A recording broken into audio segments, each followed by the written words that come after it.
দিদি কি করছো? আজকে বানাচ্ছি এক কড়াই ইমোশন। এইরকম ভাবে আলুকে লম্বা লম্বা করে কেটে কড়াই গরম করে তাতে সামান্য তেল দিয়ে তাতে এই আলুগুলোকে দিয়ে তার উপর সামান্য নুন দিয়ে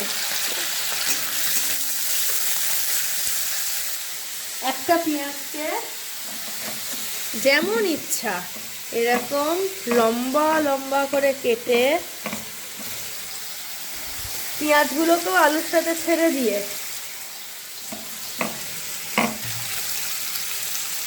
তাতে নিজের পছন্দ মতো ঝাল মানে কাঁচা লঙ্কা এরকম ভাবে কুচি কুচি করে দিয়ে তারপরে এই সব কিছুকে খুব ভালো মতো নেড়ে ফেড়ে নিয়ে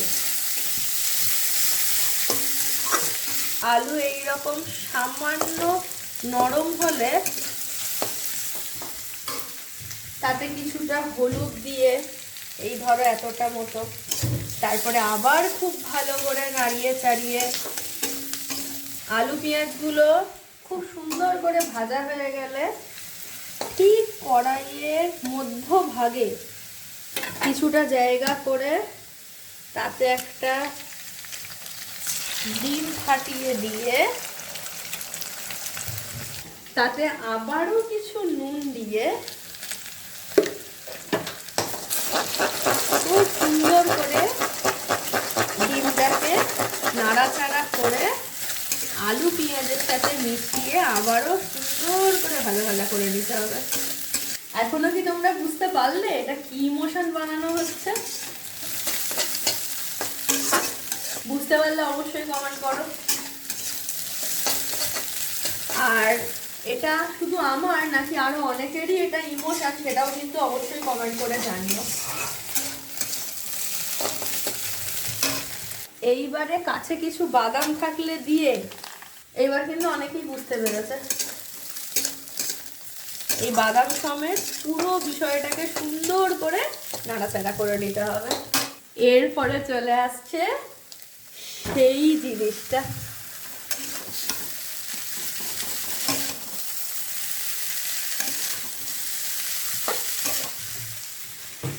কোন জিনিসটা বুঝতে পেরেছো?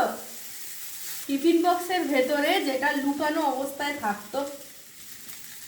এবার এর ভেতর চলে যাবে সামান্য নুন, আর সত্যি বলছি সয়া সস চিলি সস বাদ দিয়ে আমাদের দেশি চাইনিজ, সিরিয়াসলি জাস্ট নস্টালজিয়া। ব্যাস আর কিছুই না, সব দেওয়া হয়ে গেছে। এবার সুন্দর করে ভাজা ভাজা করে নাও।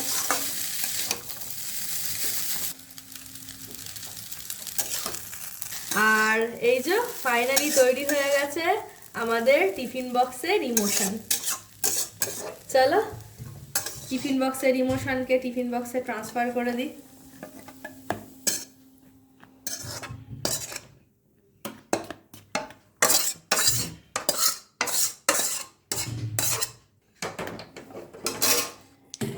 আর এই যে কিষান কিষান কিন্তু একই রয়েছে, শুধু নিজের জামা কাপড়টা বদল করেছে।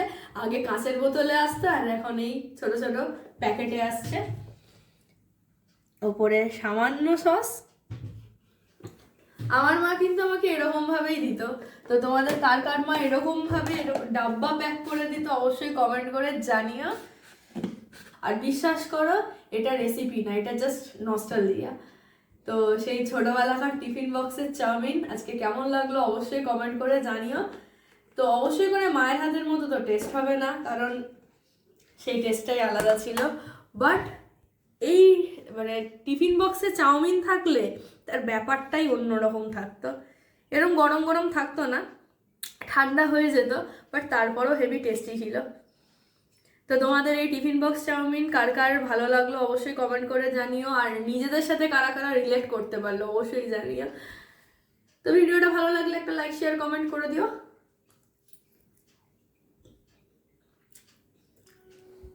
সিরিয়াসলি বলছি খুব ভালো হয়েছে, বাট সেই দিনের মতো হয়নি, বাট আমার কাছে খুব ভালো লাগছে। তো একগোছা ইমোশনের সাথে এরকম টিফিন বক্স রেসিপি তোমাদের কেমন লাগলো অবশ্যই কমেন্ট করে জানিও। ভালো লাগলে একটা লাইক শেয়ার কমেন্ট করে দিও। আর এরকম টাইপের আমার ছোটবেলার টিফিন বক্স রেসিপি যদি আরও লাগে সেটাও কিন্তু কমেন্ট করে জানিও। তো দেখা হচ্ছে নতুন কোনো ভিডিওর সাথে। Till then, bye by.